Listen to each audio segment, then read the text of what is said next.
Un saludo muy especial para todos los presentes, al académico Gonzalo Jiménez Escobar, miembro de honorario, ¿sí? Que nos acompaña hoy, ¿sí? A los académicos numerarios, al académico fundador Tomás Turriago Páez, a los académicos numerarios Álvaro Pacheco Muñoz, Jaime Santamaría Serrano, Clara Elena Sánchez Botero, ¿sí?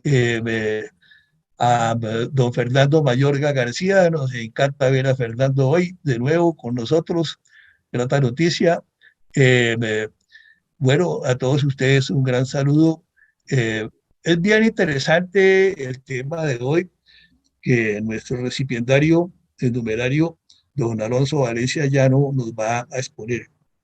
Él es un egresado de la Universidad del Valle, además profesor allí, director de departamentos y coordinador de trabajos, una brillante hoja de vida, por un doctorado en Historia de América Latina en la Universidad Pablo Olavide. Además, autor de muchos trabajos y libros de historia regional. Es bien interesante ese tema de alguien que trabaja la historia regional y la historia pues de su pueblo, ¿sí? Decía Dostoyevsky, si quieres, de, de, si amas a tu y conoces a tu pueblo, serás universal, ¿sí? Mientras más conoce uno a su pueblo, a su gente, pues más universal se vuelve y eso es algo muy necesario en la historia. Pero además, buena falta que hace en nuestra historiografía, donde abundan tanto los trabajos sobre los pedestales para los próceres y para los personajes, para las ideologías políticas y de cualquier otro tipo, pues que se traten temas pues mucho más objetivos y que nos afectan tan profundamente como es la historia regional, porque es historia geográfica y social al tiempo. Es algo que nos cala profundamente y de repente impacta en la larga duración, porque lo que ocurre en las regiones con esas inmensas cordilleras, esos ríos caudalosos, esos obstáculos tan difíciles de franquear, pues repercute en todo el país. Entonces, don Alonso Valencia Llano nos habla hoy del Estado Soberano del Cauca. Es como el heredero patrimonial del Gran Cauca de la época colonial, del Imperio Español. Y es que pues era la costa del Pacífico prácticamente toda, se segregó tempranamente a Antioquia, pero además abarcaba toda la frontera inmensa sobre el Amazonas, hasta el Río Negro. O sea, era ese Estado soberano del Cauca, heredero del Gran Cauca antiguo, del Estado colonial y el nuevo reino de Granada.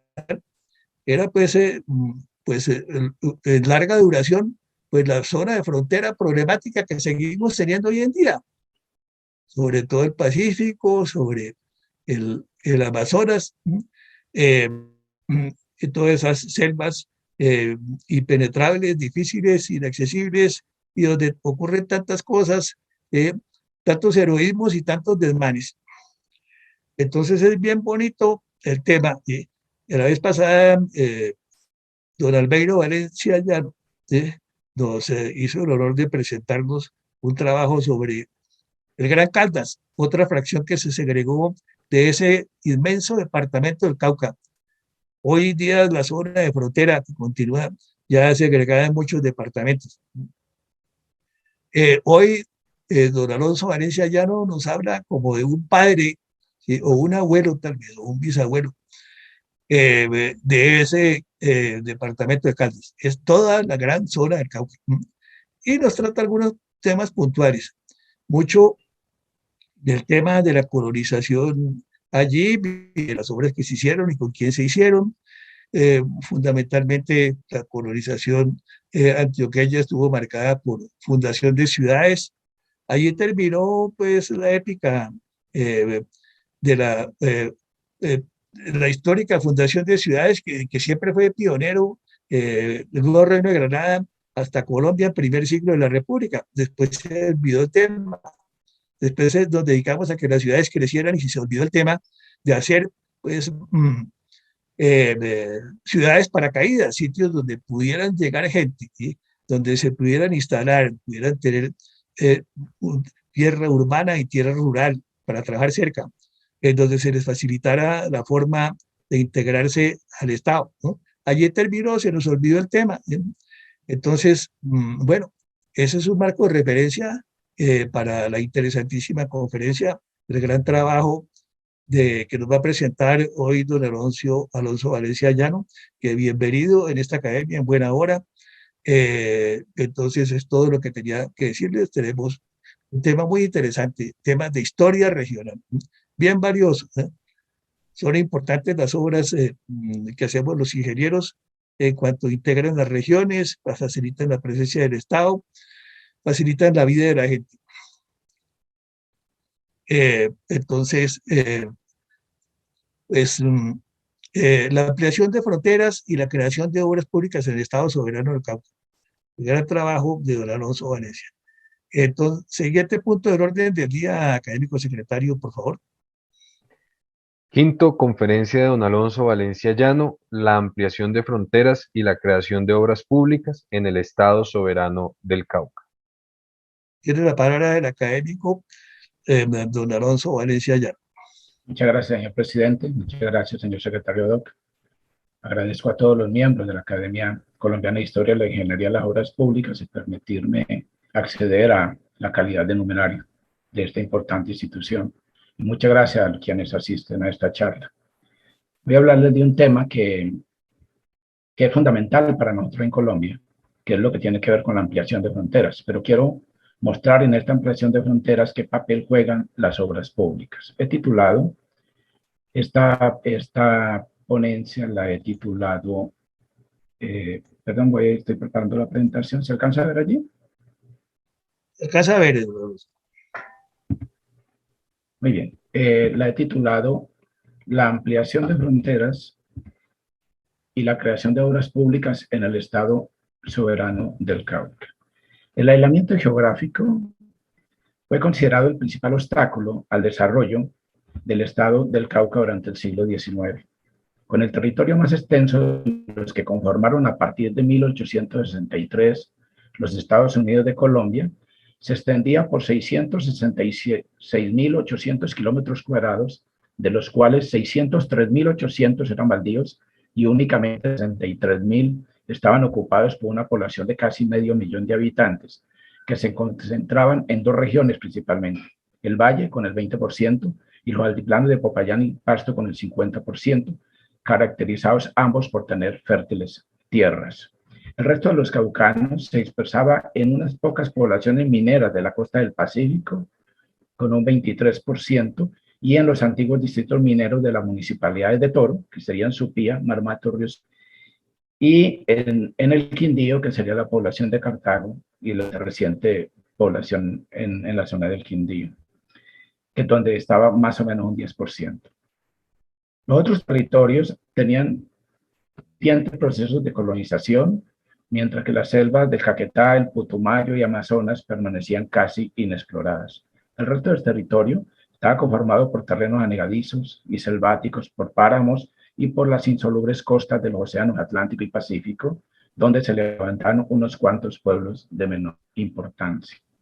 Buena parte de este territorio era visto por propios extraños como una inmensa selva con incalculables riquezas. Explotarlas implicó iniciar procesos de ampliación de la frontera agraria que fueron sumamente lentos, pues no se contaba con la población que tal empresa requería ni con las vías de comunicación que las integrara a los lugares centrales del Estado. Aquí podemos ver el tamaño del Estado soberano del Cauca. Era básicamente las 3/3 partes de lo que era la República de Colombia, recordando que la República de Colombia, con las denominaciones que tenía en la época, llegaba hasta el territorio de Veraguas, en la región de Panamá. Ante esto, la dirigencia regional debió desarrollar dos estrategias para atraer población que pudiera explotar las riquezas de la selva. La primera fue poblar los territorios selváticos con presidiarios y ofrecer la ciudadanía caucana y la propiedad de los lotes que beneficiaran a quienes los poblaran, propuesta hecha por Manuel María Le, secretario de Gobierno del Cauca en 1861, quien la sustentó en esto, comillas, el Estado del Cauca no puede prometerse conservar su territorio si no promueve el establecimiento de posesiones que hagan posible su señorío. Esto fue efectivo, pues en un proceso acelerado llegaron colonos con diferentes motivaciones, siendo la principal convertirse en propietarios, lo que se evidenció mejor en la región del Quindío y en menor medida en otras zonas. Lo segundo, la construcción de caminos para articular dichas zonas con el resto del Estado mediante la conservación de los caminos existentes desde la colonia y la construcción de puentes utilizando los presidiarios y los recursos de la renta del trabajo personal subsidiario, a lo que se unió la apertura de nuevas vías mediante la concesión de privilegios de cobro de peajes y la adjudicación de grandes extensiones de baldíos a particulares a lo largo de las obras que construyeran, lo que hizo que mineros, políticos, hacendados y comerciantes pasaron a ser empresarios de obras públicas, las que por contar con algunos ingenieros extranjeros sirvieron como escuelas prácticas de ingeniería. Este proceso produjo también que contratistas de obras públicas se convirtieran en empresarios en procesos de colonización. Desde esta perspectiva, queremos mostrar que las empresas de obras públicas dinamizaron los procesos de colonización y aportaron al desarrollo económico al articular las nuevas fronteras agrarias con los diversos mercados regionales e internacionales. Para ello, hemos rastreado en fuentes de prensa, registros oficiales y en archivos regionales los procesos de colonización, las normas que ellos generaron y la atención que el Estado puso en las obras de infraestructura que se desarrollaron en zonas mineras y de colonización del norte particularmente. Miremos lo referente al mantenimiento y construcción de caminos y su papel en la colonización.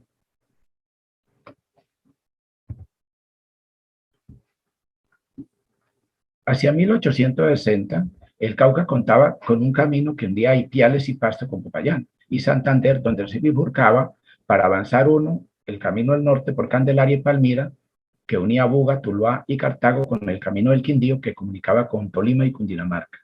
Y el otro, el camino de Occidente, que llegaba a Cali por el pie de la cordillera y la unía con Roldanillo, Toro, Anserma y Cartago para continuar hasta el distrito minero de Supía, Marmato y conectar con Antioquia. Desde Túquerres salía una trocha que comunicaba con Barbacoas y desde allí por Río con Tumaco. Desde Popayán salía otro que comunicaba con el Tolima por Guanacas y desde Cali el camino de Buenaventura que llevaba al mar Pacífico. Los caminos anteriores se llamaron Camino del Estado, mientras que los que llevaban al mar eran caminos nacionales, incluyendo en los caminos nacionales también los que conectaban más de 2 estados. La prioridad en los nuevos poblamientos estuvo en la zona del Quindío, la frontera interna que separaba Antioquia y Cauca. Poblarla era un proyecto estratégico, dadas las tradicionales relaciones comerciales existentes entre ellos. Además, por allí cruzaba el camino del Quindío, que comunicaba con Bogotá y se proyectaba que los presidiarios construyeran otro que conectara con las jóvenes poblaciones del sur de Antioquia.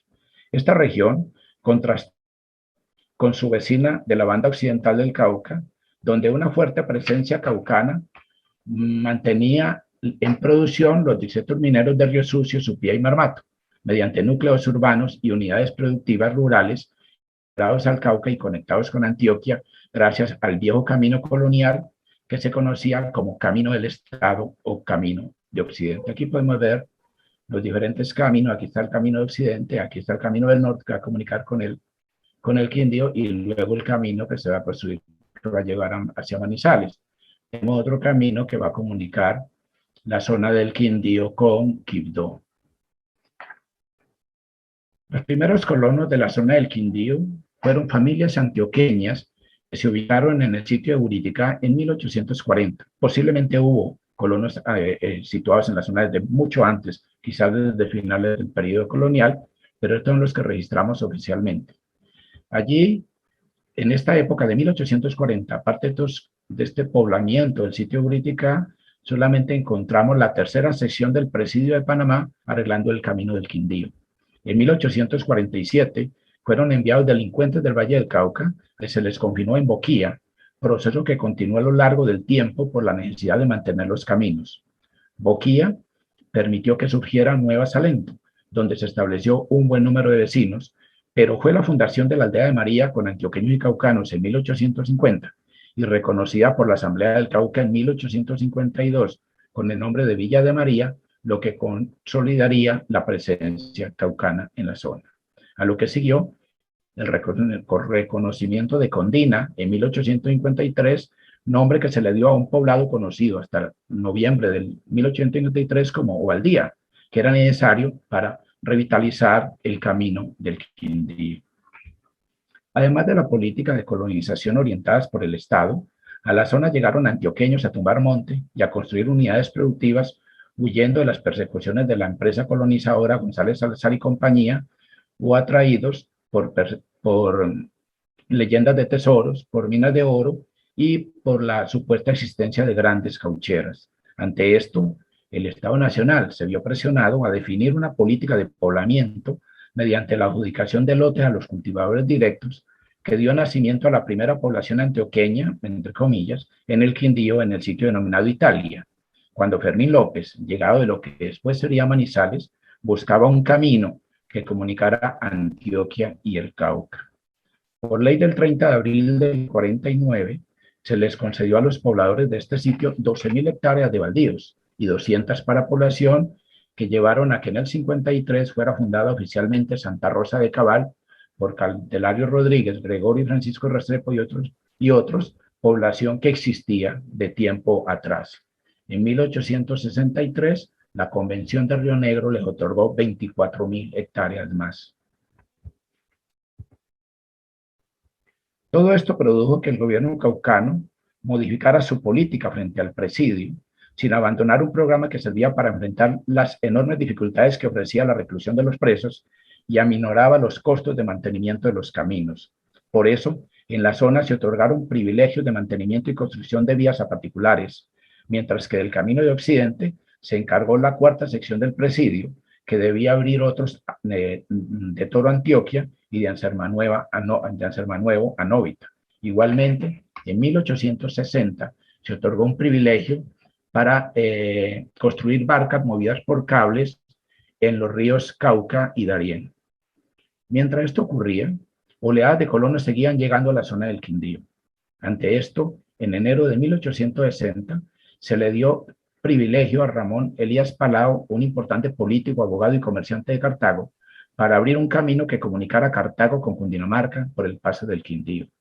El conocimiento de la zona de Salento le había permitido obtener el privilegio de mantener el Camino Nacional del Quindío por un periodo de 50 años. Posteriormente, en 1865, pidió privilegio para abrir un camino a Salento, logrando vincular a los habitantes de este pueblo a su empresa. Esto le permitió lograr una prórroga de 2 años en el privilegio del Camino del Quindío en 1867.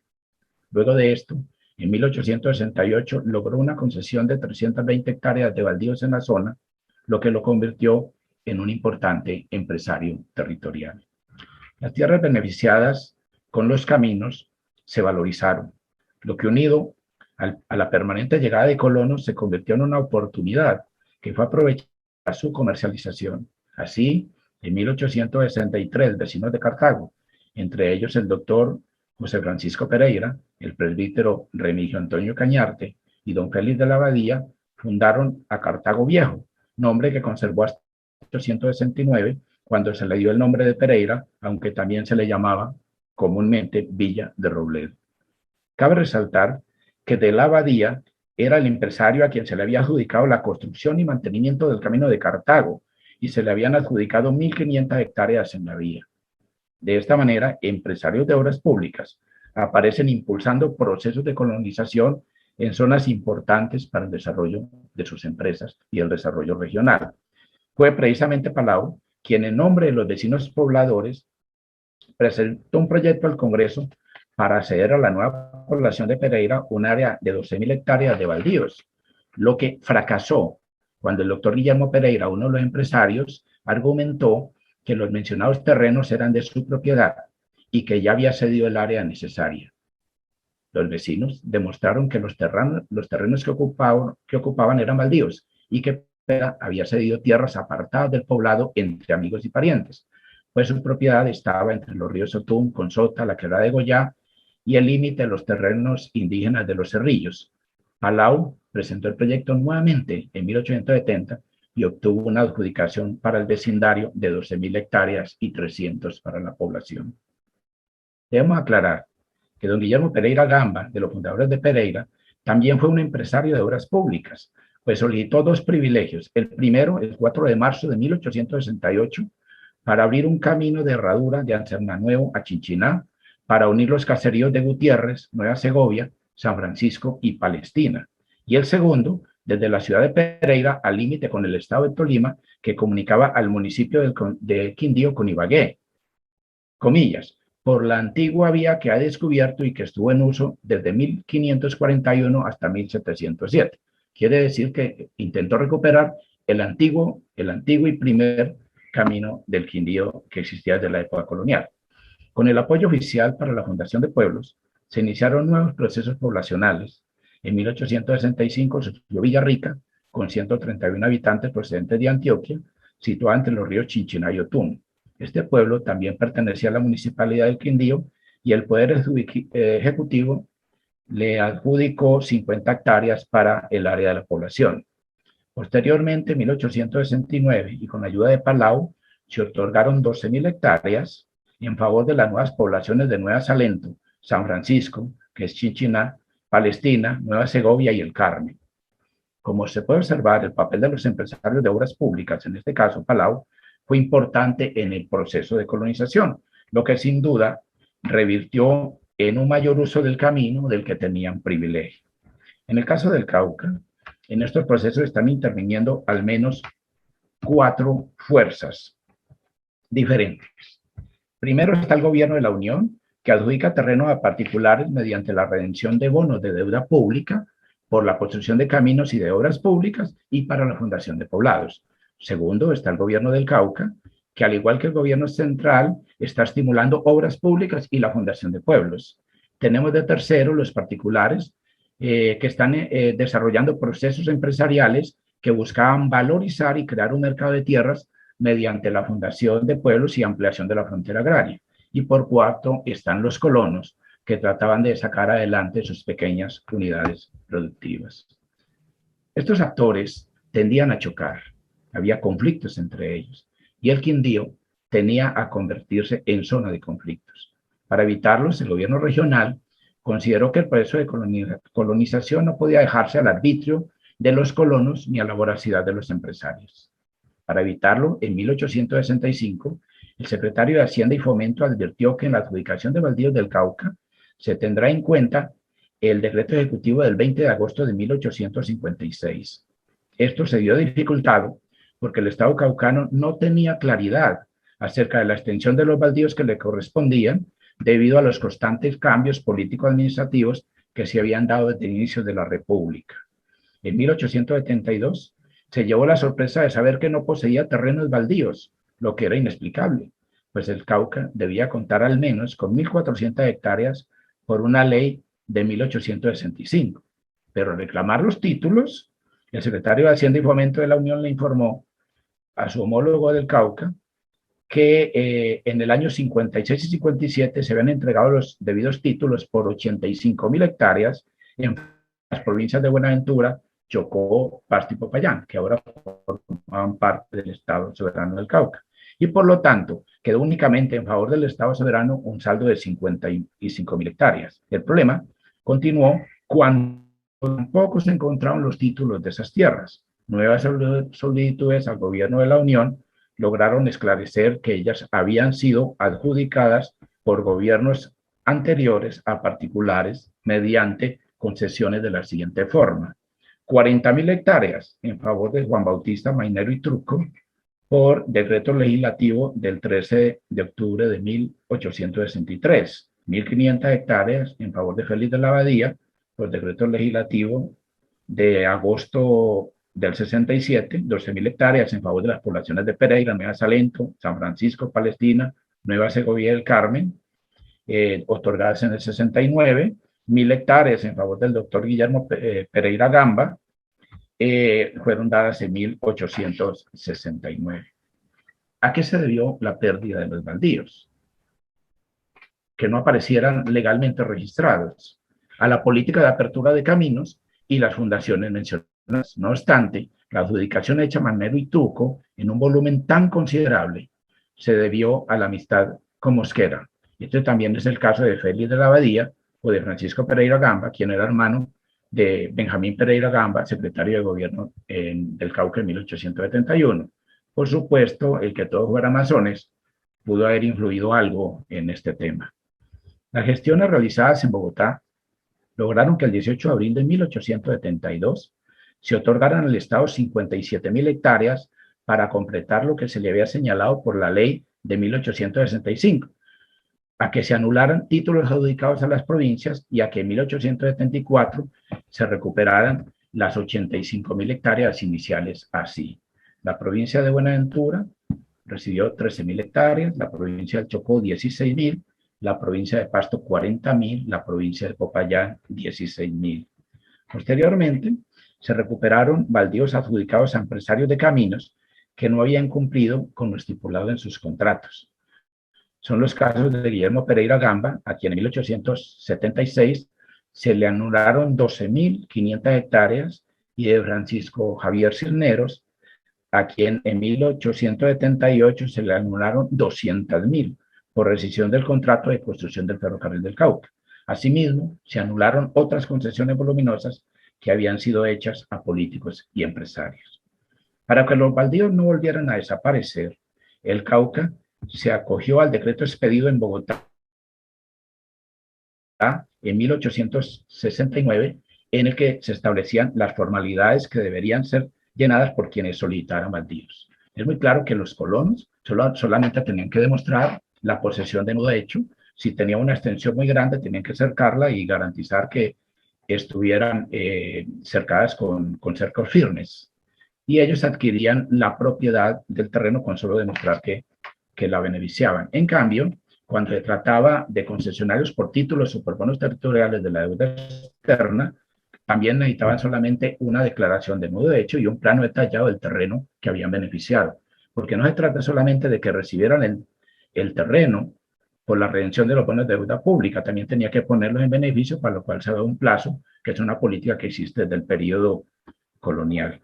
En el caso de concesionarios por títulos o por bonos territoriales de la deuda externa, entonces, como dije, solamente había que anexar la información de nudo hecho. De ahí, para los empresarios territoriales, todo era más fácil y la solicitud solamente debía hacerse al presidente de la República, al presidente del Estado, al gobernador o al prefecto.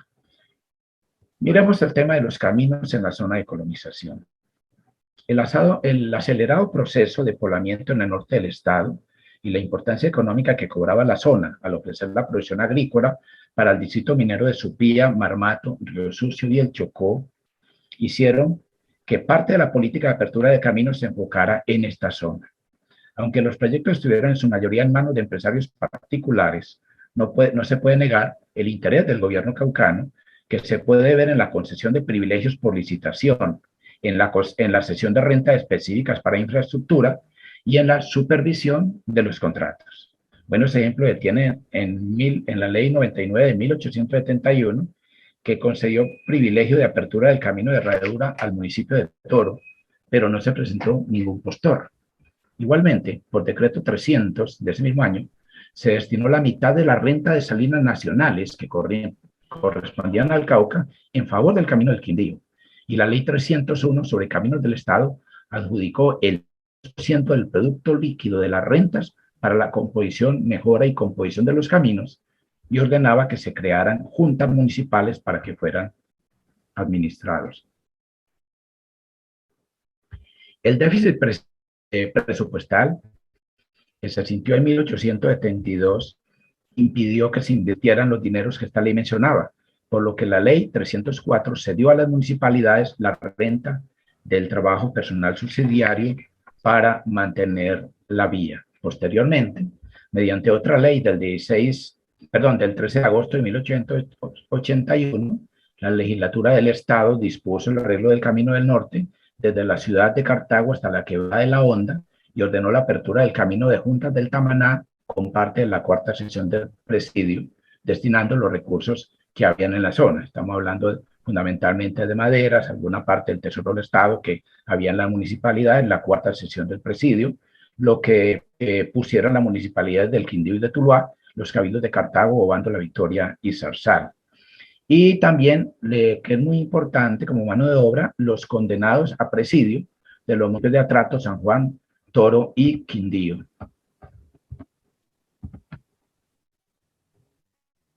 La importancia de los caminos como renglón de inversión se hizo evidente cuando mineros de la zona minera del norte anunciaron en 1881 la terminación del camino de Belalcázar para el tránsito de vehículos cargados en beneficio de la municipalidad de Toro y del Quindío. La obra estuvo a cargo del contratista Rodolfo González y la financiación del minero Bartolomé Chávez. Gracias a esto, en 1883, el mismo González se encargó de la construcción de un camino de Belalcázar a la aldea de La Paz en el Quindío, con un plazo de 3 años, mejorando las 4.000 hectáreas de terrenos baldíos que había recibido en esta zona por bonos territoriales asociados a obras públicas. La vinculación de un minero como Chávez se hizo notoria también en la apertura del camino de Supía, que empezaba en el sitio del Calvario y comunicaba con Caramanta en el estado de Antioquia, bajo la dirección de Manuel María Franco. Vale la pena mencionar que Bartolomé Chávez no es cualquier empresario de obras públicas, es un gran empresario. En la época se le promocionaba como aquel minero que era capaz de comprar por sí solo el Leviatán. Él fue uno de los que financiaron la navegación a vapor por el río Cauca, que hice, una exposición que hice hace varios años en esta misma academia. Por supuesto que los caminos exigían la construcción de puentes de hierro que permitieran superar los obstáculos que representaban los ríos en invierno y sus precarias obras de paso construidas en madera. Aunque la propuesta se orientó principalmente en antiguos caminos, ella incorporó los puentes metálicos en el río La Vieja y el Otún, en el municipio del Quindío. La aplicación del trabajo personal subsidiario no cambió con la llegada del régimen regenerador, pues en 1887, Juan de Dios Ulloa, gobernador del Cauca, reglamentó por el decreto 11 del 22 de agosto del 87 esta renta, que había mostrado ser muy eficiente en el mantenimiento de la construcción de caminos. Miremos cómo la estableció. Establecieron 6 clases. La clase principal, la primera clase, era aquellas personas que tenían un capital de más de 10.000 pesos, pagarían 7 jornales al año. La segunda clase, entre 5 y 10.000, 6 jornales. La tercera, 2.000 a 5.000, 5 jornales. La cuarta, de 500 a 2.000, 3 jornales. La quinta, menos de 500 jornales, 3 jornales. Y la sexta, sin capital, 2 jornales. Esto me recuerda a algo que ocurría en mi pueblo, en el norte, en Paco, en mi pueblo querido, donde se decía que había vecinos de primera y vecinos de sexta. Me imagino que se refería a la capacidad económica que tenía y que se reflejaba en el pago de jornales para los caminos. Aquí en esta diapositiva que voy a dejar están los terrenos que fueron adjudicados en el Soberano del Cauca. Continúo. Esta contribución y del trabajo personal subsidiario era obligatoria para todos los varones mayores de 18 años y menores de 60. En la sexta clase y para los mayores de 21 que manejaran libremente sus intereses en las otras, sean varones o mujeres. Podían ser pagadas en dinero o en trabajo, pero en este último caso no podía obligarse a trabajar a una distancia mayor de 2 leguas de la ciudad de residencia. Las jornadas eran de 8 horas diarias y se aplicaban en el mantenimiento de los edificios públicos, escuelas, cárceles, pero principalmente para el arreglo, mantenimiento y apertura de caminos, como ya hemos visto. En la zona de nuestro interés, la obra de mayor importancia en esta época que se hizo utilizando esta renta fue el camino que partía de Belalcázar, pasaba por Supía y en límites con Antioquia, a la que se le dio prioridad por los avances en la construcción del ferrocarril de Buenaventura y la navegación a vapor por el Cauca, que integraría la zona del Quindío al valle, permitiendo la salida del café como principal producto de producción. Miremos los empresarios territoriales. Pese a los esfuerzos por lograr una colonización controlada, en la zona se desarrolló uno de los experimentos de colonización empresarial más importantes de la historia colombiana por el volumen de tierra que incorporó y por los conflictos que generó. El manejo empresarial de la colonización llevó a la conformación de un grupo empresarial caucano que protocolizó en Manizales la empresa Burila el 23 de noviembre de 1884. ¿Qué es lo que me interesa resaltar?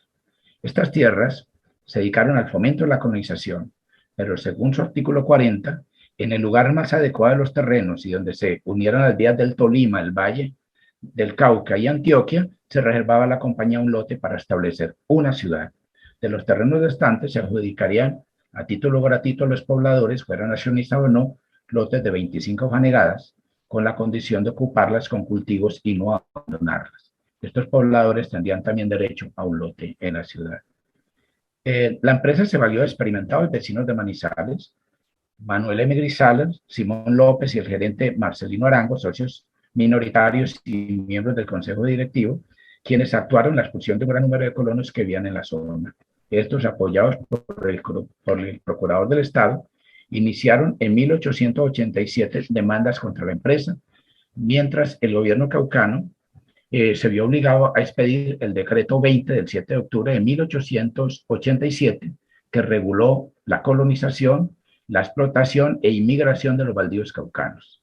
Este prohibía la destrucción de caucheras, quinas, palmas de cera y maderas preciosas, la tala de las selvas o el establecimiento de cementeras en los valles de los ríos Quindío, La Vieja y Santo Domingo en la municipalidad del Quindío y Apía en la Hoya del Risaralda en la de Toro, como también en los llanos de Curazamba en el Atrato, por ser terrenos destinados a los usos que dispusiera el gobierno. Estableció también la protección de los resguardos indígenas. Apoyados en este decreto, funcionarios de Río Sucio denunciaron que compañías de Cali y Tuluá, dirigidas por un extranjero, había invadido tierras en los distritos de Toro y de San Juan, buscando caucheras, incienso y bálsamo, y minas ubicadas en el Cerro del Torrá. Se trataba ni más ni menos que de Lisandro Caicedo, el mismo de la compañía Burila, y de Tomás David R. Smith, presidente de la compañía minera y constructora del Valle del Cauca, con contratos en el ferrocarril del Pacífico que esperaban que el gobierno les adjudicara aquellos baldíos.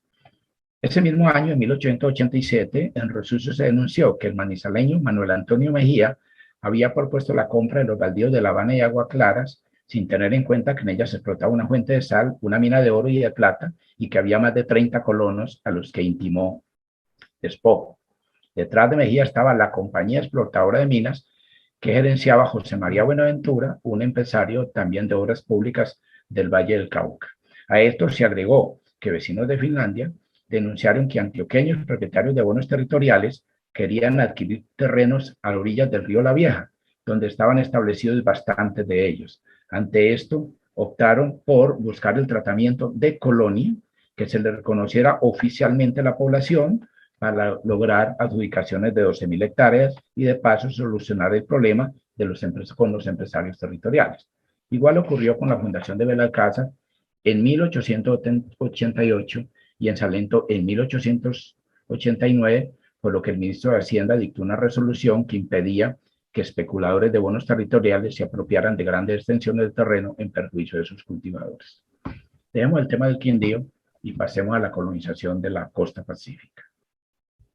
La colonización de la costa pacífica estuvo asociada a la búsqueda de una salida al mar, explotaciones mineras, procesos que se habían dado desde el periodo colonial. Así, en el siglo XVIII, estaban en explotación los distritos del Chocó, del Raposo, de Barbacoas y Tumaco, y se habían establecido algunos poblados como Bebará, Quibdó, Ismina, Tadó, Buenaventura, Guapi, Barbacoas y Tumaco, poblamientos que se incrementaron como consecuencia de la liberación de los esclavos. La región, a ciencia cierta, no atrajo mucha población blanca por las difíciles condiciones que ofrecía la selva húmeda del litoral. No obstante, algunos grupos negros iniciaron procesos poblacionales nuevos en zonas aisladas. Como en otros sitios del estado del Cauca, como en otros sitios, el estado del Cauca necesitaba mostrar presencia, pero no contaba con población para ello. Para solucionarlo, estimuló la colonización empresarial por medio de la concesión de baldíos a constructores de caminos, quienes se encargarían además de atraer colonos de otros estados. Esto se dio principalmente en el norte, en la región del Atrato, donde la presencia caucana era más débil y donde era indispensable construir caminos que permitieran la vinculación con el Océano Atlántico, ya que todo el flujo comercial del Chocó era capitalizado por contrabandistas y por empresarios antioqueños. Para ello, en octubre del 63, la legislatura aprobó una propuesta presentada por José Vicente Uribe, Antonio de Jesús Uribe, Rafael Restrepo y Juan Pablo Arango, Santiago Santamaría, todos antioqueños, quienes, apoyados por el empresario italiano Juan de Mainero y Truco, ofrecieron construir un camino que comunicara a Quibdó con el Atrato. Lo importante del contrato consistió en que la legislatura caucana les concedió 40.000 hectáreas de baldíos a lo largo del camino, como ya mencionaba.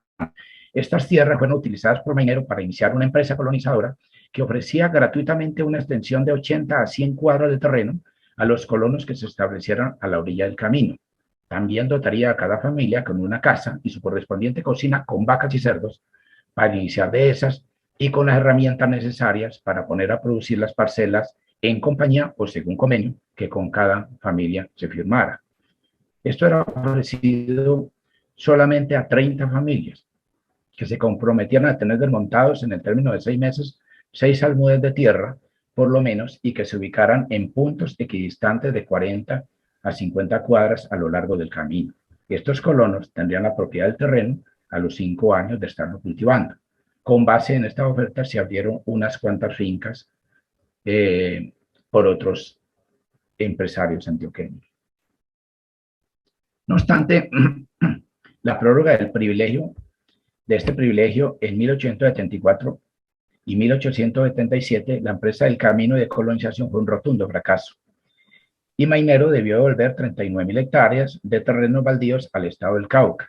Otros empresarios recibieron concesiones en la costa pacífica, sobre todo en Bagado y Quito, cuyas concesiones estuvieron asociadas a explotaciones mineras, pero al no poder ocupar la totalidad de las tierras ubicadas, estas revirtieron al Estado. La adjudicación de baldíos no se hizo únicamente en particulares. También se estimuló la participación por medio de la creación de colonias agrícolas como la del Carmen, cuyos pobladores fueron dotadas de 12.000 hectáreas en 1869. El proceso debió haber sido exitoso, pues solo reintegraban al Estado la cantidad de 1.500 hectáreas. Bueno, aquí estaba la otra parte, perdón que me distraje, aquí está la otra parte de las concesiones que otorgó el Estado hasta 1883, y aquí están los terrenos que debieron devolver los empresarios de obras públicas, más los pobladores que no supieron, bueno, no pudieron beneficiar los terrenos. Bueno, la situación de la costa continuó prácticamente igual hasta 1863, cuando se creó el Estado Soberano del Cauca.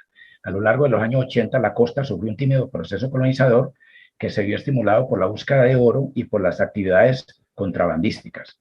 Esto llevó a que el 10 de octubre de 1889, el fiscal de la provincia de Atrato dijera que en su jurisdicción se presentaron pleitos por tierras baldías que había que solucionar. No obstante, la región siguió prácticamente desocupada, en tanto que procesos colonizadores más importantes se seguían dando en tierras que ofrecían mejores posibilidades para la producción agraria.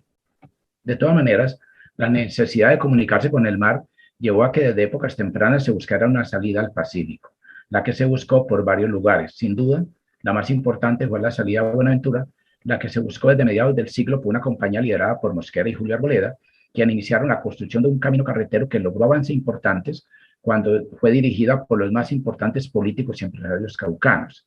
Esta obra fue complementada por el Ferrocarril del Pacífico, el cual llegó a Cali en 1915. No podemos ahora detallar la evolución de estas dos obras, pues merecen un estudio independiente. Solo diremos que ellas también buscaron estimular la colonización, pues cuando en 1872 el presidente Manuel Murillo Toro firmó un contrato con David R. Smith Modica como apoderados de la compañía de Cauca Valley Mining and Construction Company, en la que se otorgaron un privilegio por 60 años, después de las cuales la obra y sus activos revertirían al Estado, se concedió 1 millón de hectáreas de baldíos por un precio de 22 centavos cada una, y se concedió la explotación de las minas de carbón existentes en el trayecto de la obra. Si bien esta empresa, como muchas otras, fue un fracaso, no sabemos si los baldíos que finalmente fueron devueltos permitieron algún proceso de colonización. Nos falta estudiar este tema. Recordemos que esta empresa intentó realizar procesos de colonización empresarial en los distritos mineros del norte, como ya lo mencionamos ahora. La vinculación del interior con el mar también se intentó más al sur. Tomás Cipriano de Mosquera buscó una salida por el Valle del Patía, por lo que promovió una suscripción voluntaria de fondos para explorar el camino del Candía al Nulpí. Esta se hizo el 27 de junio de 1868 y el 4 de julio se contrató con el señor Roberto P. White y su socio general Miguel Quijano su realización. El problema fue que la vía fue otorgada por privilegio a Ezequiel Hurtado, Miguel Quijano, Juan de Dios Ulloa y Juan B. Marroquín el 19 de noviembre de 1868, por lo que tuvieron que cederla a la sociedad organizada por Mosquera. Al mismo tiempo, Rafael Rodríguez promovió la construcción de un camino de herradura para comunicar el altiplano del sur con Barbacoas, por lo que reunió un capital de 100.000 suscritos en acciones. Igualmente, en 1884 se entregaron 3 leguas del camino entre La Yegua y San Francisco. En la empresa trabajaron 150 obreros bajo la dirección del norteamericano Samuel Brown, experto minero de Barbacoas, quien estaba acompañado por M. Finley en la dirección de los trabajos. Cabe decir que todos estos ingenieros son ingenieros norteamericanos que van a trabajar en otras obras de infraestructura en el Cauca.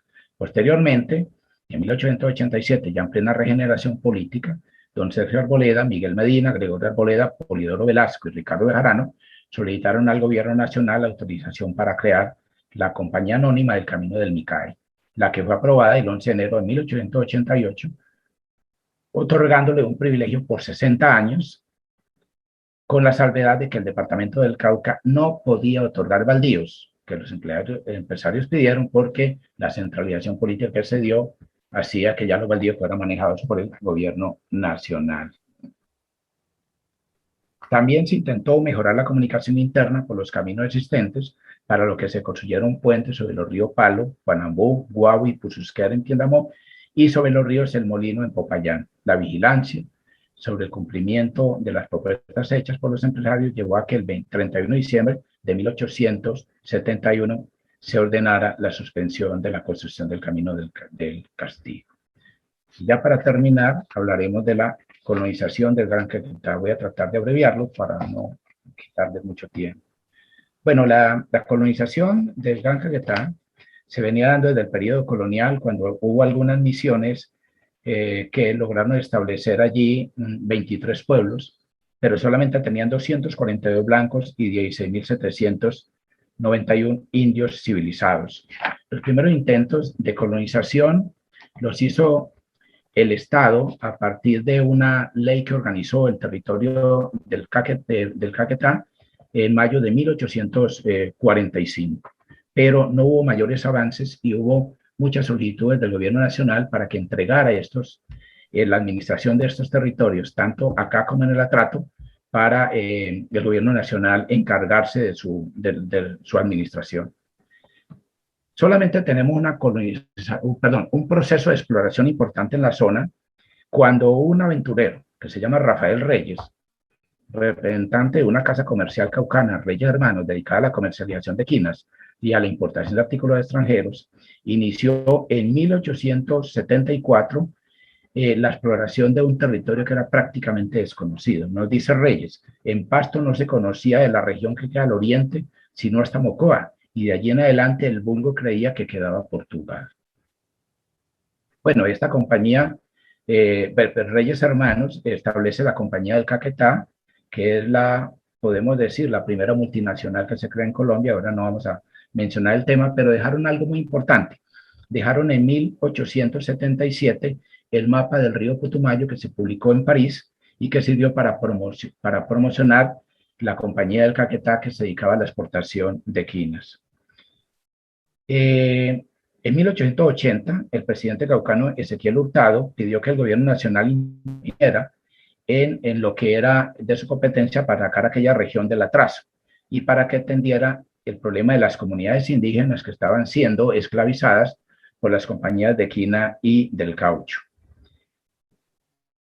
En realidad, fueron muy pocos los avances que se hicieron en la zona. Lo único que podemos destacar allí en términos de obras públicas es que la Compañía de Reyes Hermanos de Rafael Reyes, que luego será presidente de la República, logra establecer la navegación a vapor por diferentes ríos para salir al Atlántico y exportar las quinas. Hubo otra compañía en la zona, esta vez una compañía del Tolima, a la que se le adjudicaron 200.000 hectáreas para explotar maderas. El presidente Hurtado apoyó esta empresa porque en ella tenía acciones, otra de la que era socio. Era la compañía de Ernesto Cherruti y compañía, famoso por ser el hombre más rico del Cauca y uno de los empresarios más importantes de esta región durante el siglo XIX, y por tener un litigio internacional muy importante en el cual se ven involucradas Colombia e Italia. Sobra decir que estas empresas no van a consolidar el proceso de colonización, pues los aventureros abandonaron los pueblos tan pronto cesaba la extracción de la quina o la extracción del caucho y se desplazaban hacia el interior. Desde luego, hubo solicitudes de privilegios de camino que se hicieron cuando la zona mostró la posibilidad para la extracción de productos exportables como quina y caucho. Los primeros en hacerlo fueron los socios de la Compañía del Caquetá, quienes buscaban una ruta para conectar el altiplano del sur con el Atlántico. Igual lo hizo en 1881 Manuel José Ortiz Durán, vecino de Neiva, en el estado del Tolima, quien solicitó privilegio para construir un camino entre el Salado o Río Blanco, distrito de Campo Alegre en el Tolima, y que terminaba en la cabecera del río Yarí, que era tributario del Caquetá. Vamos a concluir. Los estudios acerca de la colonización nos han acostumbrado a verla desde una perspectiva social en la cual los colonizadores, humildes campesinos desplazados de sus sitios de origen por causas diversas, son los protagonistas esenciales. Negar esto no es nuestro interés, por el contrario, en el presente artículo hemos mostrado que su llegada a ampliar la frontera agraria en zonas del Cauca conocidas como baldíos mostró a sus autoridades la conveniencia de atraer población que aportara al desarrollo regional. Debido a esto, el poblamiento y apertura de la frontera agraria, a pesar de su espontaneidad inicial, fueron atendidos y controlados para evitar la generación de conflictos con los acaparadores de tierras, quienes mediante bonos territoriales y concesiones crearon empresas colonizadoras que en muchos casos indicaron el desalojo de los campesinos asentados en ellas. Con el fin de garantizar presencia caucana en territorios que constituyeron frontera interna o externa, el gobierno caucano condicionó la entrega de títulos de propiedad colectiva, juntas de vecinos que garantizaran la fundación de pueblos como medio para hacer valer los derechos de quienes hubieran beneficiado tierra en forma individual. Unido a esto, marchó la creación de una red de caminos que permitió la articulación económica, pues las tierras a incorporar ofrecían oportunidades de ampliar la frontera agraria, como ocurrió en el Quindío, de desarrollar circuitos comerciales con el exterior, como se buscó hacerlo en el Atrato, por Buenaventura, por el Valle del Patía, por Tumaco, o de articular con el interior y el exterior las selvas del Caquetá y Putumayo para dinamizar los procesos de extracción de materias exportables. En estos procesos, los aportes de los constructores de camino no han sido suficientemente estudiados. Tampoco el impacto que obras tuvieron en la conformación de un mercado interno y unido a él en el proceso de poblamiento de zonas importantes para la economía, como ocurrió en el Quindío. Hemos mostrado cómo varios de ellos apoyaron la formación de pueblos en un intento por dinamizar las obras construidas y administradas por concesión, única manera de recuperar las inversiones hechas por derechos de tránsito, de puentes y barcas cautivas, o mediante la valorización de las tierras baldías que recibieron como garantía de recuperación de lo invertido. De esta manera, ellos estimularon procesos de colonización que a su vez los beneficiaban. Ha sido poca la mirada académica sobre lo que significaron los caminos en esta región de Colombia, pues a pesar de existir estudios sobre caminos coloniales y de herradura, no se han profundizado en la importancia del camino de Occidente y su conexión con Antioquia, ni en los aportes del camino del Quindío al conectar con el interior del país y por el río Magdalena con el Atlántico.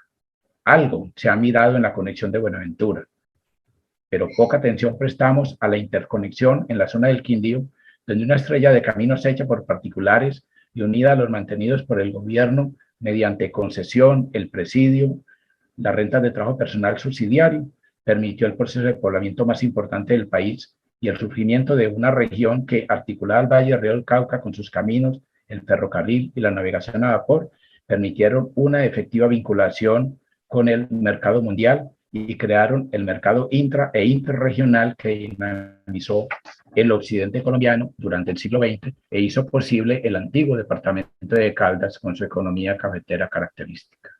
Resta solo señalar que los intentos por articular otras zonas como la del Pacífico y el Caquetá y Putumayo no dieron los resultados esperados por la falta de población y debieron esperar hasta el siglo XX para iniciar un proceso de incorporación al país, proceso que aún no ha terminado. Muchas gracias. Importantísima la conferencia de nuestro recién posesionado miembro del número, don Alonso Valencia Llano.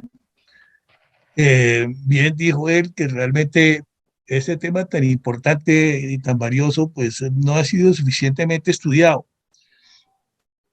pero cabe decir que hay una profunda sabiduría en ese proceso.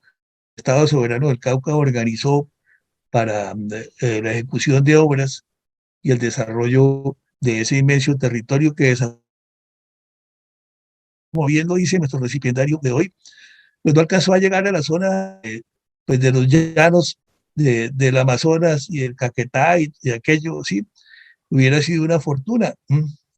Aunque hay una población en el Meta que se llama Restrepo, que sí fue un reducto de ese pure de esa época.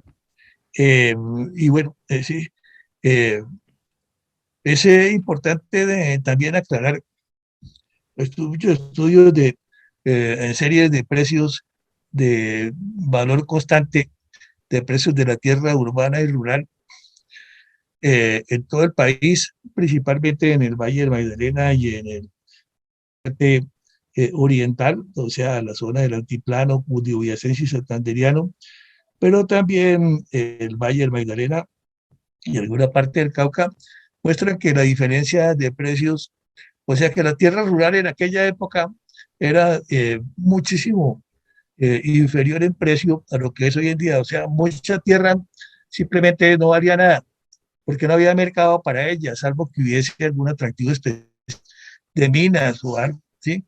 Entonces, cuando se habla de acaparadores de tierras, realmente lo que pasa es que mucha gente no pudo hacer nada con eso. Fue más bien una rareza. Donde sí había un interés estaba precisamente en lograr fundar un poblado.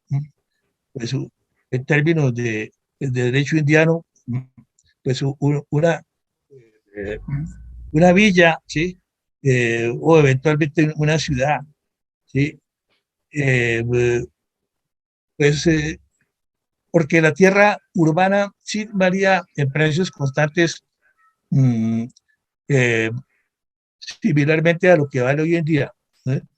O sea, si se lograba ubicar una población en un cruce de caminos, lograr que llegasen colonos, darles una tierra urbana, de repente venderle a algunos otros, eh, y que tuviesen además una tierra rural, ese sí era un negocio. Yo creo que, como dice Santiago Luque, este enfoque de este tipo de investigación pues aporta una mirada mucho más amplia, mucho más integral sobre lo que las obras públicas y lo que la ingeniería aportan.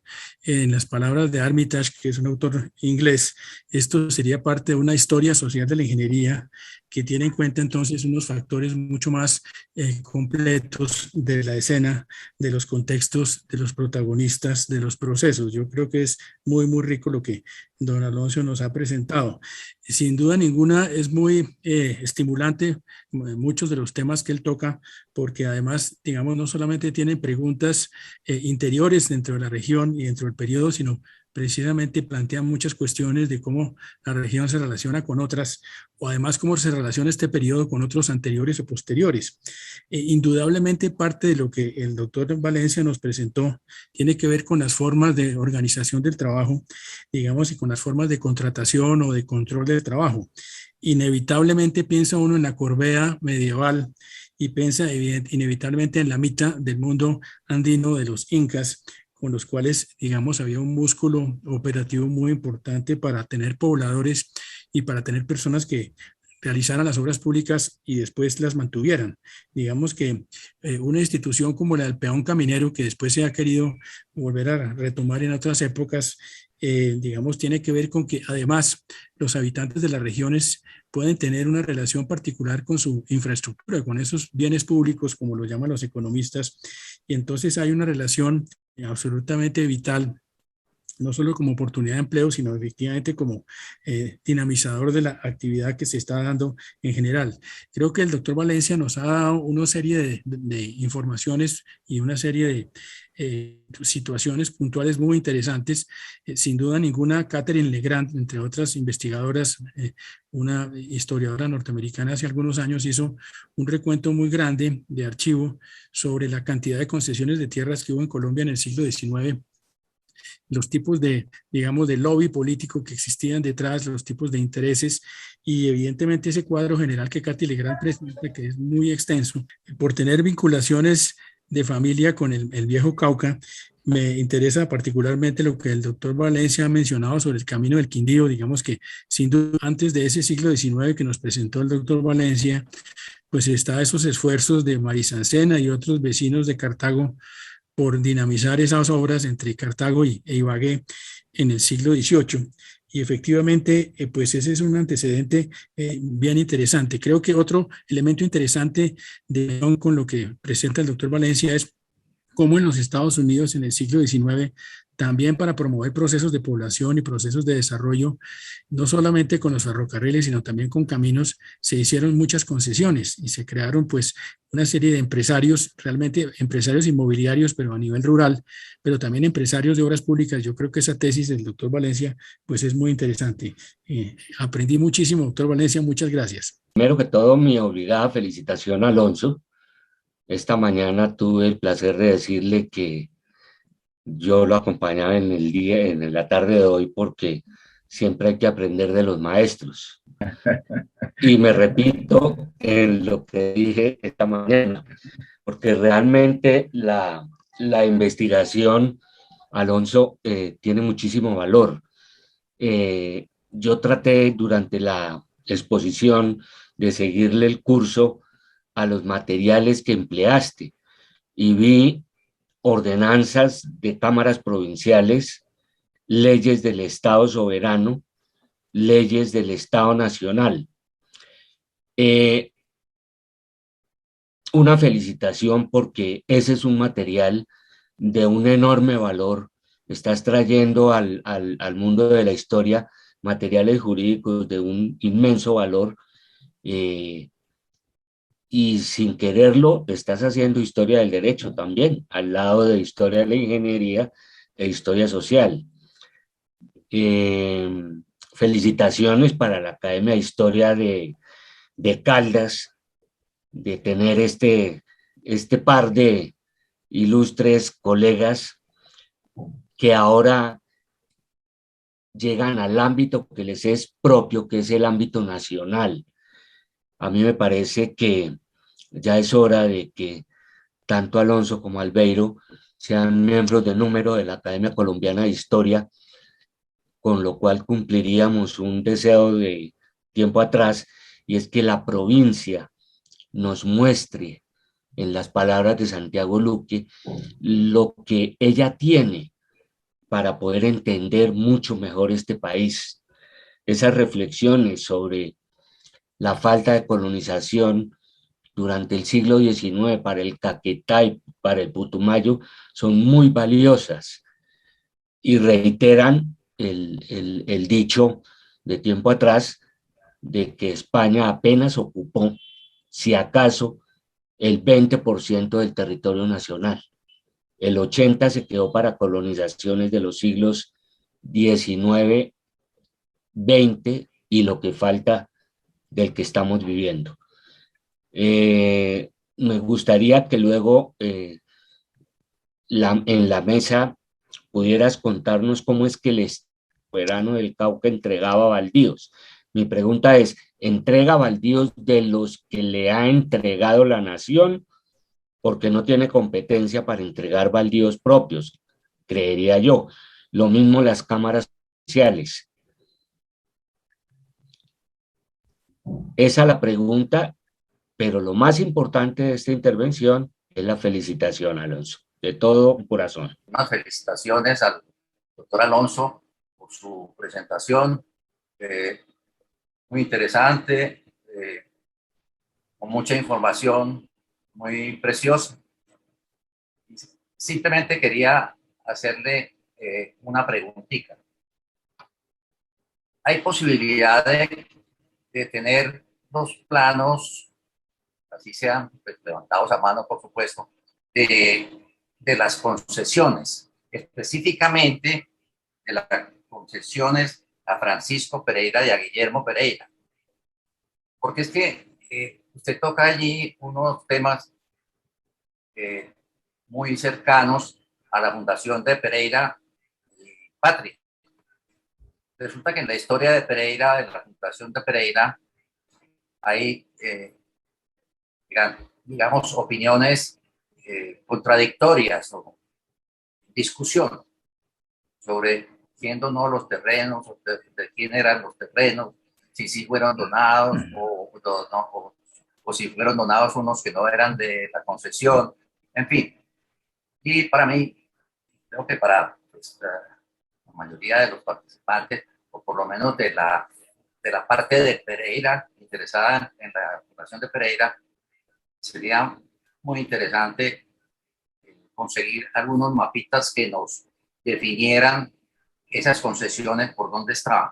A ver si logro colocarlas dentro de los planos existentes de la ciudad, porque en el alineamiento de esas concesiones puede estar la aclaración de cómo fue fundada o por quién fue fundada o los terrenos eran de quién, si de Francisco, de Guillermo, de Pereira Gamba o cómo era la cosa. Simplemente esa pregunta, por favor. Gracias, doctor Santiago. Uno se asombra cuando escucha sobre la extensión del territorio del Cauca. 666.800 kilómetros cuadrados, más de la mitad del país, de los cuales el 90% eran baldíos y solo 10% estaba ocupado. Hacía falta población y vías de comunicación, caminos, puentes, balsas ancladas en el río Cauca, tarabitas, navegación a vapor, etcétera, etcétera. El gobierno del Cauca entiende que era necesario poblar las regiones. La zona clave era la montaña del Quindío, y Alonso le hizo énfasis a la montaña del Quindío, a la terrible montaña del Quindío, según los viajeros. Es que por allí pasaba el camino nacional que unía a Cali y Cartago con Tolima y Santa Fe. Otras dos vías son el camino que unía a Cartago con la aldea de María, Manizales y Antioquia. La otra vía es el camino de Occidente, una ruta nacional que pasaba al pie de la cordillera occidental, que unía a Cali con Roldanillo, Toro, Anserma y Cartago, que se iba hasta el distrito minero de Supía, Marmato, Río Sucio, y conectaba con Antioquia. Pero la prioridad estaba en la zona del Quindío, en esa terrible montaña de la que hablaba pues Alejandro Humboldt, Juan Bautista Busingol, en fin. Solo la construcción de caminos permitía el poblamiento para garantizar que llegue la gente, para garantizar la extensión de la frontera. Para que llegue la gente se necesita caminos y así se amplía la frontera hacia el Tolima y hacia Antioquia. Una importante anotación que hace Alonso es que va relacionando los caminos entre sí. Por ejemplo, el camino entre Cartago y la frontera con Manizales, un camino que había sido trazado levemente, sutilmente, por Fermín López en 1938 para poner en comunicación el Cauca con Antioquia. En esa época había un vivo interés en Antioquia por extenderse hacia el Cauca, pero también había un vivo interés en la concesión González, Salazar y compañía en irse para el Cauca, y por eso le ponen tate quieto con la fundación de la aldea de María desde 1850. Y en fin, ese camino, después de que se funda Cabal, Santa Rosa de Cabal, en 1852, ya oficialmente, permite la fundación de Condina en 1853 y más tarde la refundación de Pereira en Cartago Viejo. Y está pues la otra vía, el Camino Nacional de Occidente. Hay una cosa muy importante que dijo Alonso, y es, mientras en la mayoría de los trabajos sobre colonización del Quindío y de otras regiones se hace énfasis en la colonización por dentro, o sea, en la derriba de la selva, en la organización de parcelas, en la construcción de ranchos, en el surgimiento de aldeas y pueblos, o sea, en la llamada novela rosa, en la epopeya. Alonso invita a poner énfasis en la construcción de los caminos, en las obras públicas y en el papel de los empresarios.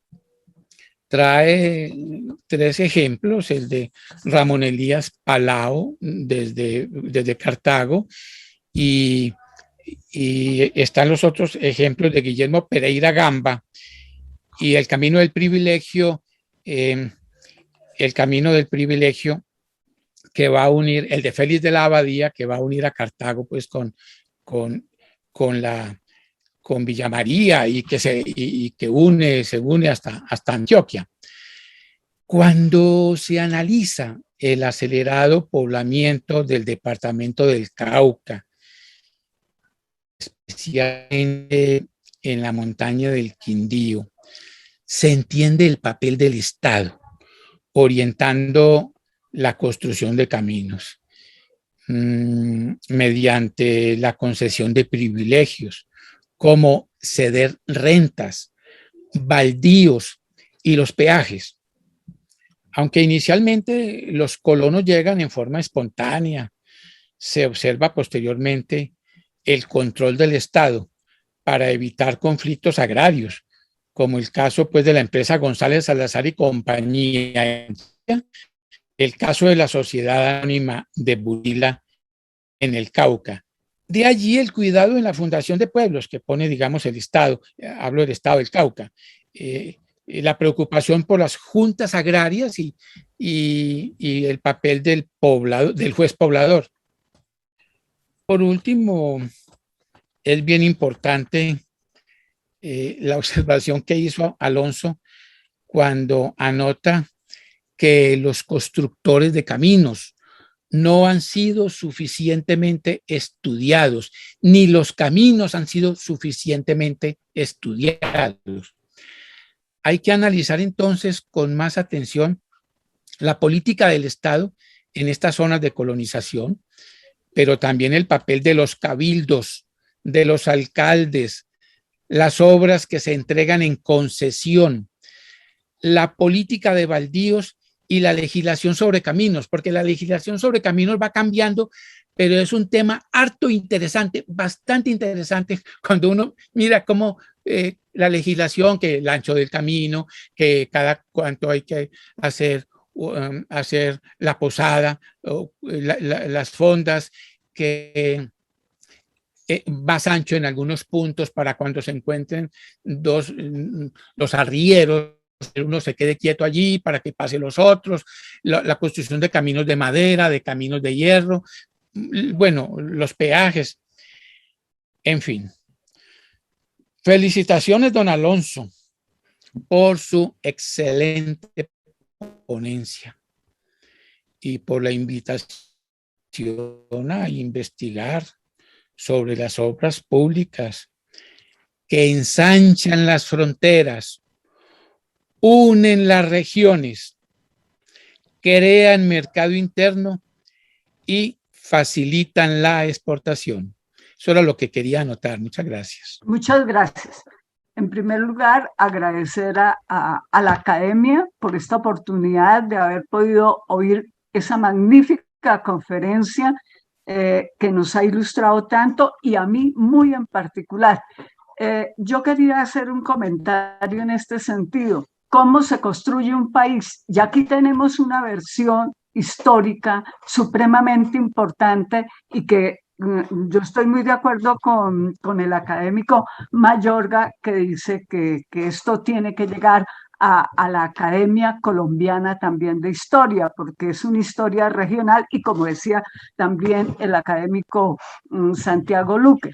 Entonces, ¿cómo se construye un país? Pues nosotros hemos estado acostumbrados a ese siglo XIX, a ese republicanismo instalándose, pero que no podía instalarse porque las clases o el sector dirigente, digámoslo así, andaba en unos conflictos terribles y tenían como opción política de solucionar los conflictos la guerra. Entonces es una historia de guerra y de constituciones y algunas muy famosas y también con otros, cada constitución era como un nuevo país. Bueno, aquí tenemos otra historia y es una historia supremamente valiosa porque es la historia del trabajo, es la historia del hacer y es una historia donde hay una articulación de actores sociales, de la historia de Rosa, de los colonos, de la historia tal vez también conflictiva de los propietarios de tierras, la historia del Estado y, como decía también el académico Mayorga, una historia del derecho. Entonces, yo le doy las gracias al académico Valencia porque esta es otra manera también de ver la historia. Ante todo, la felicitación a la excelente presentación del académico Alonso. Realmente es un tema importantísimo de esto. Estoy de acuerdo con mi colega ingeniero, compañero de universidad, Armando Ramírez, de la importancia de ver los mapitas, de ubicarse uno en la realidad, los caminos que eran los que están habiendo, tal vez una deformación profesional. Me surgió una inquietud, realmente si estas organización de estados federalista es mejor o peor que una centralista para este tipo de obras de integración nacional, o se debe más bien ver esto, porque realmente lo que yo he mirado ya del siglo XX es la importancia de esas obras nacionales como el ferrocarril del Pacífico y las cosas que unen los estados, pero hay también la importancia en un país, realmente tercera parte del territorio nacional, de cómo se logra integrar esa región. O sea que hay unos intereses de esto y de integrar la región y integrar los vías interregionales de esto. Entonces hay algunas obras que ve uno que son arterias importantes, como las del río Cauca, el Valle del río Cauca y el Valle del río Magdalena, que son las que están integrando la nación, pero también para construcción de esos estados soberanos tiene que haber un enfoque de esto, y se me hace muy importante que sea la construcción de carreteras que permita esa integración y que permita también hacer un recaudo de fondos, porque siempre las obras no se pueden pagar con peajes, y pagar peajes en una obra puede ser contraproducente. Y en este tipo de obras de esa época no prosperaban los caminos por peajes, eran muy difíciles de mantener, y hay una perspectiva de usar la valorización de la tierra en la financiación de las obras públicas. Pero surge la pregunta de que realmente todas esas cosas que uno hablaba de acaparamiento de títulos y tenían escaso valor financiero, porque realmente algunas cosas no servían para nada y después se ve. Entonces hay una serie de puntos que ha traído muy bien el académico Alonso para podernos poner a reflexionar sobre las diferencias que hay en un régimen federal, un régimen nacional, centralista, y la diferencia en los tiempos, en los siglos, que hay una marcada cambio en la manera de integrar al país y financiar estas obras.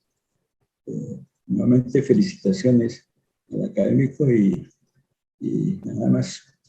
Quiero felicitar en primer lugar al académico Alonso Valencia Llano, quien se ha posicionado hoy como miembro de número de esta importante Academia Nacional. Y quiero decirles que la Academia Caldense de Historia se siente muy orgullosa de tener estos dos hombres paradigmáticos de la historiografía nacional, Albeiro Valencia Llano en Caldas y el doctor Alonso Valencia del Valle del Cauca, porque es precisamente bajo la mirada inspiradora que ellos nos dan de la historia nacional y regional, como hemos venido nosotros aprendiendo cada día más a entender ese pasado que constituye la historia de Colombia y del eje cafetero. Particularmente este tema de las obras públicas y de la ingeniería a mí me parece demasiado enriquecedor, toda vez que, como lo decía el doctor Mayorga y también el doctor Albeiro Valencia, hemos estado acostumbrados a una historia que desentraña los procesos de la colonización del siglo XIX por dentro, pero que todavía falta ampliar a esas perspectivas que hoy se nos están presentando desde la mirada del doctor Alonso Valencia, para entender que la historia nacional no fue solamente ese conflicto entre terratenientes y colonos, o entre el Estado y los opositores de la representación del Estado en cada momento histórico, sino que hay que entender la historia como un entresijo, como un proceso demasiado complejo. Hay mucha complejidad en la historia que nos falta todavía desentrañar, y por lo tanto para nosotros es muy placentero poder pues tener la oportunidad de participar y asistir a un evento tan importante como este de la Academia Colombiana de Historia de la Ingeniería y de las Obras Públicas. Agradezco muchísimo al señor presidente, doctor Santiago Luque, y a los historiadores que hacen parte de esta importante academia, dándoles la oportunidad de participar desde las regiones, y una vez más felicitaciones al doctor Alonso Valencia Llano por tan importante exaltación. Es lo que quería decir por hoy. Muchas gracias. Gracias, señor presidente. Bueno, primero agradecerle a todos pues las felicitaciones muy merecidas. En realidad, quien tiene que estar agradecido soy yo, que ustedes me admitan en esta importante academia. Hay varias cosas que me llamaron mucho la atención. Por ejemplo, el doctor Hernando Vargas nos habla sobre la corbe medieval y la mitad indígena y establece la relación con lo que yo he mencionado, el trabajo personal subsidiario. Y él menciona algo que me parece muy interesante, y es cómo se da la vinculación a través de los cabildos de los vecinos a las obras públicas. Digamos que hay un compromiso con las obras públicas, hay una defensa de las obras públicas. Recordemos que el trabajo personal subsidiario no era solamente para caminos, sino que también era para edificios, para obras públicas diversas. Me parece muy interesante porque es algo que permanece en la cultura de nuestros campesinos. Yo recuerdo que hasta hace poco tiempo que tenía alguna propiedad heredada de mi padre, por acá cerca en el Valle del Cauca, nos tocaba cada mes mandar 1 o 2 trabajadores a la arreglo de los caminos. De manera que, si bien ya no se trabaja como trabajo personal subsidiario, sí se hacía como una especie de minga colectiva, como una especie de minga indígena, que los indígenas todavía lo mantienen vigente, para mantener las obras públicas. Entonces, este mecanismo que fue muy útil en la Europa antigua, fue muy útil en los antiguos, fue muy útil en Colombia y sigue siendo útil en Colombia todavía hoy. Me parece que valdría la pena realmente pensar en lo que significó el trabajo personal subsidiario, porque fue una renta nacional. Si bien estaba en cada estado, había una reglamentación nacional sobre ese tema. Al doctor Fernando Mayorga, pues, desde luego, agradecerle también sus palabras. Cada provincia tenía capacidad de entregar los baldíos, porque para eso la nación se los entregó. Cada provincia durante el gobierno de la Nueva Granada, luego durante la Confederación Granadina, pudieron entregar baldíos y efectivamente lo entregaron. Precisamente es lo que lleva a que cuando se crea el Estado Soberano del Cauca, no se sepa qué ocurrió con los baldíos, porque se entregaron tantos que no se llevó un registro centralizado de ellos, salvo en cada provincia. Entonces, cuando nosotros miramos las provincias del Estado Soberano del Cauca, tenemos la de Quibdó, tenemos la del Cauca con capital en Buga, la de Cali con capital en Buenaventura, la de Buenaventura, perdón, con capital en Cali, la de Popayán con capital en Popayán, la de Pasto, capital en Pasto, la de Tumaco. Cuando nosotros miramos las 6 o 7 provincias, pues cada una tenía manejo de sus baldíos por delegación del gobierno nacional, que había entregado esos territorios a la administración provincial. Luego el Estado lo que hace es, como lo dije, a partir de 1863, o a partir de la Constitución Caucana del 62, es entregarlo para poblamiento, para la fundación de pueblos y para la construcción de obras públicas. De esto en la construcción de obras públicas es realmente difícil encontrar los planos, pero yo sí creo que existen. Los planos tienen que estar en este famoso archivo muerto que conserva el Archivo Central del Cauca. Y es difícil encontrarlo porque hay que meterse a buscar uno por uno porque ese archivo no está clasificado, pero tiene que existir los planos. Y desde luego habrá que buscarlos y encontrarlos para tener claridad de qué es lo que pasó con las concesiones de los Pereira, por ejemplo, como lo pide el doctor Ramírez Villegas.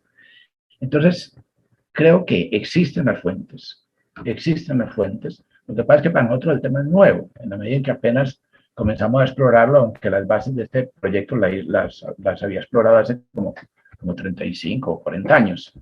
Pero existen, ahora que ya tenemos un renovado interés en el tema, existe la posibilidad de buscar esas fuentes y encontrar esos planos y mirar realmente cómo se repartieron los baldíos tanto en las provincias como en el Estado soberano. Para un seguimiento de los baldíos está la memoria de industria.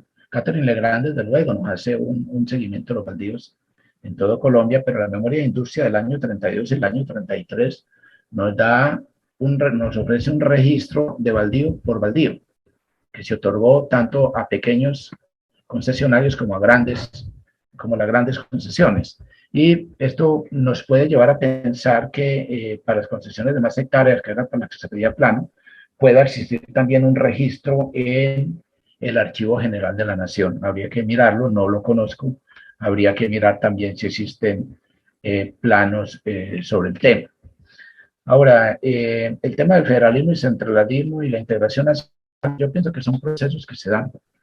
Este Estado colombiano, que tuvo diferentes nombres a lo largo de los 200 años que lleva de existencia, asumió diferentes formas diferentes tipos de conformación. Primero estuvo este centralismo un poco federalista de Colombia, que duró desde 1821 hasta 1832. Luego tenemos esta otra forma federal que se da a partir de provincias. Pero yo lo que veo cuando esto está dando es que el primer fracaso, aparte de lo político del proyecto nacional que se creó con la Constitución del 21, el primer fracaso se puede explicar pues por las guerras y todo esto, pero lo que nos dan las provincias de 1832 a 1855, con la variación que hubo con la Confederación Granadina, es que se van integrando espacios regionales. Cada vez se integran más espacios regionales, cada vez se anudan más procesos. Y desde luego, con la creación de la República de Colombia a partir de 1886 se centraliza todo. Y efectivamente se terminan las obras que no se pudieron terminar durante el periodo federal. Estamos hablando del Ferrocarril del Pacífico. El Ferrocarril del Pacífico no hubiera sido posible si no hay un Rafael Reyes que dice hay que unirlo, hay que hacerlo. Y Reyes no solamente estableció la base de la construcción del Ferrocarril del Pacífico, la navegación a vapor en el Cauca, sino en muchas otras regiones de Colombia. Lo mismo que él estableció una política particular de baldíos por medio de concesiones a grandes empresarios que hicieron empresas rentables. De manera que el federalismo me parece que es solamente un paso a la integración nacional, que solamente se va a lograr muy entrado el siglo XX, todavía faltando no es mucho para lograr. Ahora, ha habido una referencia que los títulos de baldíos no tienen mayor valor porque las tierras no valían mucho, y estoy de acuerdo. Las tierras no valían mucho, que eran tierras inexploradas. Pero si se le agrega un camino, la tierra comienza a valer. Algunos de ustedes lo mencionó, no, si se hace una población, la tierra comienza a valer, adquiere un valor. Pero a partir de 1882, la frontera del Quindío encuentra un producto que comienza a tener salida en el mercado mundial, es el café. El café valoriza la tierra. Y por eso el afán, a partir de 1882, del Estado Soberano del Cauca de crear este gran eje, Buenaventura, Valle del Cauca, Quindío. Porque es la forma de lograr una mercado interno, internacional, y también la vinculación internacional, es decir, vincularnos más estrechamente con el mercado mundial. Por eso nosotros vamos a tener caminos en el Quindío, algunos caminos carreteros, tenemos navegación a vapor y ferrocarril. Vamos a tener ya un proyecto de integración regional muy claramente establecido que se va a comunicar con el sur por el camino de Occidente. Esto se va a materializar desde luego en el siglo XX con la llegada del ferrocarril, la navegación a vapor, que va a terminar ya en el 30, porque la carretera central del Valle de 1822 a 1827 va a truncar el desarrollo de la navegación a vapor, la va a ser innecesaria, digámoslo así, pero se va a crear un proceso de integración nacional. Entonces digo que del federalismo al centralismo es solamente un paso de integración de mercados internos.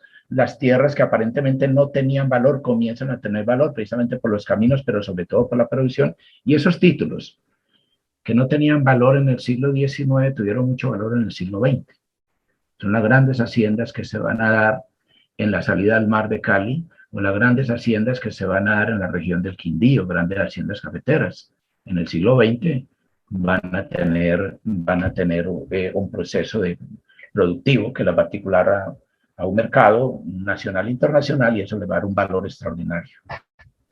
Bueno, solamente quería decir eso. Les agradezco mucho por su atención y los comentarios que han hecho. Muchas gracias, académico Alonso Valencia Llano. Hoy es un gran día para la academia, por su recepción como numerario, por la magnífica exposición de historia regional que tanta falta nos hace, sobre todo de esa enorme porción del territorio media Colombia, más de media Colombia en un momento bien valioso para la academia, para el país